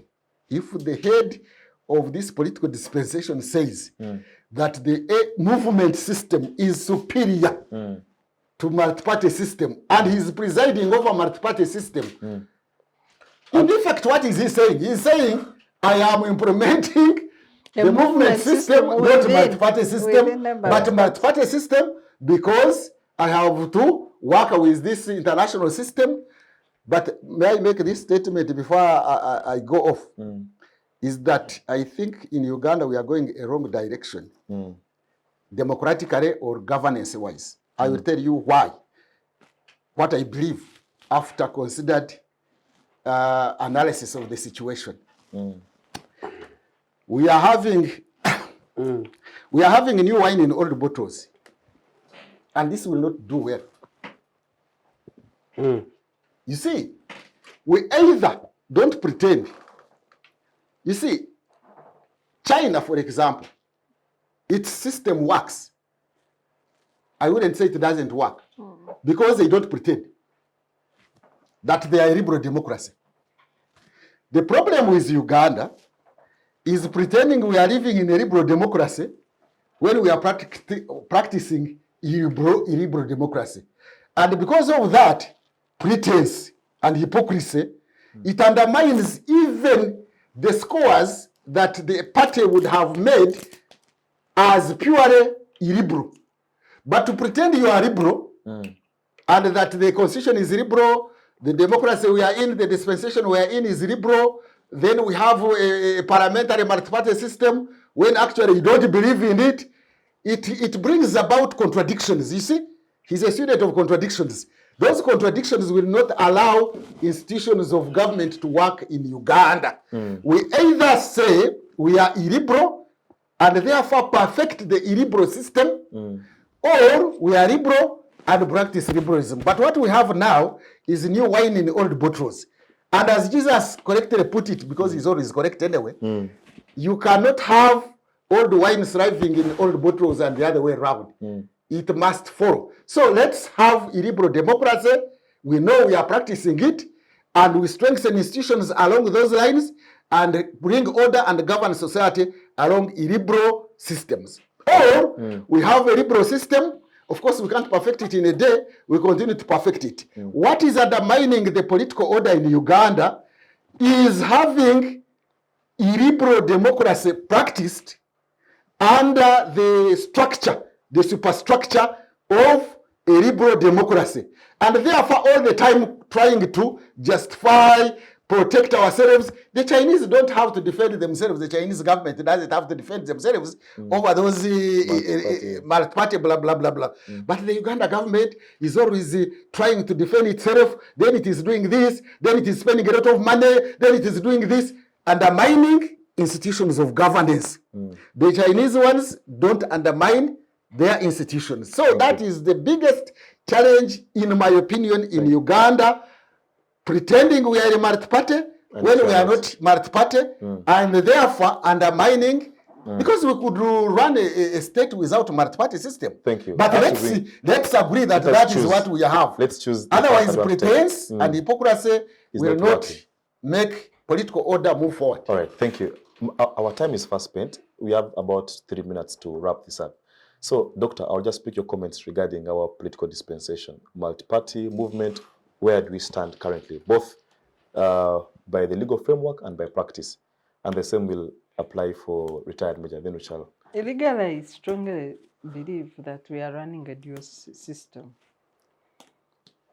Article 68 of the Constitution provides that when one system is in place, it recognizes both movement and multi-party systems. But goes ahead to say that when one system is in place, another one is in abeyance. We all know the meaning of abeyance. But when we returned, when Ugandans, after struggle, Kawanga Semogere, now deceased, and Zaka Rorum, had to go to court to petition for a referendum, for a return to multi-party politics. So it did not come easily. And that adds to the point of Professor on the resistance by movement, by Inarim then. So the movement system had 3 clear symbols or ways of identification. One was the color, yellow. Second was the bus, to show the inclusiveness. And third was the name, National Resistance Movement. I might add a fourth was Museveni. Okay, you can add the individual. But legally, the movement system, which is now supposed to be in abeyance, had the name, National Resistance Movement, had the color, yellow, and the symbol of a bus as a demonstration of inclusiveness. Court rules, you go multi-party, Parliament amends the Constitution, and after referendum, the country goes multi-party. You pick the name of a movement, of a system supposed to go to abeyance now, You call it a party by just adding 0, NRM 0. Then you... It was not 0. Okay. Organization, standing for organization. Then you pick a color of the system in abeyance. You register it as your color. And you pick the symbol of a system in abeyance and you use it as your symbol, as a party. So is the system in abeyance? And you pick the chairman. Of course, the person remains the same. Yes. So is the system in abeyance? So we are running a dual system. And maybe we should seek court interpretation on this matter. Is the system in abeyance or not? I don't think it's in abeyance. And that adds, that concludes my submission on whether NRM, whether we are advancing or not. We are running a dual political system, which is unconstitutional. I think there's a misconception of facts here. I have been in NRM, NRA for long enough to have seen everything. In the system and the... First of all, I was in the Chankwanzi discussion, and I was there to see Bidande Saleh submit. In fact, for the avoidance of doubt, that day, he was wearing this thing which keeps, when you have a sick neck, there's that white thing which holds your neck for neck pain. But since we were there, so that day, since we were not there, how do we trust what you are telling us? So I was there. Two, is that the factual, I think, maybe a matter of memory, is that when we had the NRM, which was a constitutional body, I was there. I was in the secretariat, that UDC building opposite Parliament. I was in legal department. When you went under the NRM system? Yes. And by then, because it was everybody's NRM, for us in the army, we were seconded. So I was seconded to secretariat, to legal department. Now, NRM then did not have symbols. In the secretariat? Yes. After that, NRM didn't have symbols. That confirms. Even the color, okay, even the color was not there. Because even this, we had even a permanent secretary who was paid by government. We had the accountants who were civil servants. Now they are there who are paid by the government. No, this is appointed by the party. Now, Kazinda, who is in Luzira, was our accountant before he was transferred to Prime Minister. So, the issue, it is not true that that NRM had a color. It is not true that that NRM had a bus. It is, these were adopted when we drafted the constitution and we were forming NRM. That is when the symbol came. Now, which NRM, 0 or the NRM organization? Okay. Personally, I associate to the group of NRMs that during referendum were against opening up. And we had our reasons. With Kakoza Mutare. For example, we kept on saying, during NRM, because it was everybody's participation, you could censure a minister. And we did have a list of ministers who were censured. Right now, Professor, you can't even, if a minister walk naked from City Square to Parliament, we shall just say the opposition bewitched him. So Namuganza is not going to be censored. So about the opposition. So this is why we were saying NRM as a system was better. Okay. Because even the Attorney General like Batka Turebe could stand up and vote in support of a censor motion. You can't do it now. So for us, we believe, but when the majority decision took it, we left it. Now, on the issue of the name, when you register a name of a political party, Sarah, you're a lawyer, you do a search, you fill a form for a search, to search if such a name is in use. So we fill the form to search if in the database of the registrar, such a name was there. Now, once the registrar tells you... The name was in the constitution, NRM system. I am saying the law provides to register even a company, you go and check is that name is in place. So the name was not a name of any political organization. So for those of us, the professor talked of the spirit. For those of us who had the spirit of NRM, we insisted on our name to carry the spirit.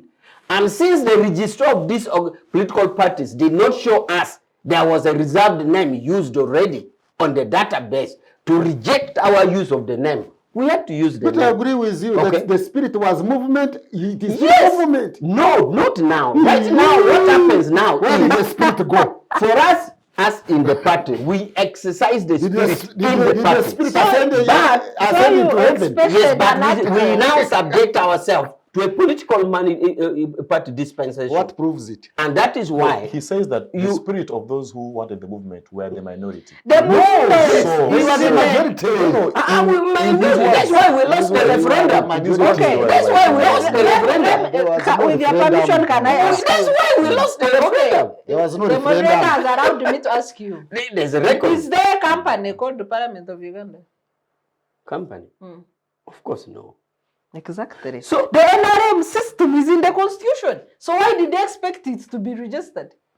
No, I think there's a misconfusion here. Okay. Now, Richard, what our I time will is fast continue spent. to Just say, in 1 I minute. will continue to say that if there was NRM registered as a political organization, the registrar, when we fill the form for such and fill a form for reservation of a name, they should have rejected us. Or even more so, whoever felt there was a name already reserved or registered should have taken a legal case against us. As far as we are concerned, there was no name registered in NRMO.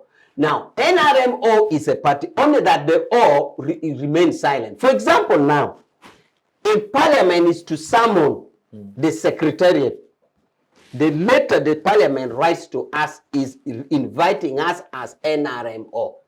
The NRM, as you are talking, is in ordinary speech. Can you But- allow me intervention? Just one. That means the all NRM candidates should be disqualified because they stand and they are voted under NRM. No, Not no, no. NRMO. NRMO. On the ballot boxes there is Yes, NRM. NRM. No, There is no NRM. Yes, NRMO. actually, there is NRM. There is no NRMO. NRMO. Actually, Even Parliament we need now. to go to From court. here, we should go to court. We need to go and to court disqualify and all disqualify NRM all candidates. elected members. It was NRM, not NRMO. No, you are used to it in speech. No. No, we can pick On a the ballot paper. box. We can And pick a right ballot it is paper. NRMO. In the ballot box, it Recently, is NRM. NRM, recently, Professor, activism. I was, No, we also want, Mr. Moderator, we also want to go to attempt. You see, NRM registered a political system in the constitution. This So we was should registered, get yes. citizens to try to go to URSB and say we want to open a political party known as a multi-party system. Because they registered the political system as a party. no, it is Okay. NRM Well, organization. Senior citizens, Yes. our time is fast spent, but I want to thank all of you. I want to thank you, retired Major, for sparing the time, Dr. Sarah and Professor. Thank you for being on this episode of the Citizen Chat Show. Well, that and much more. Don't forget to subscribe to our YouTube channel.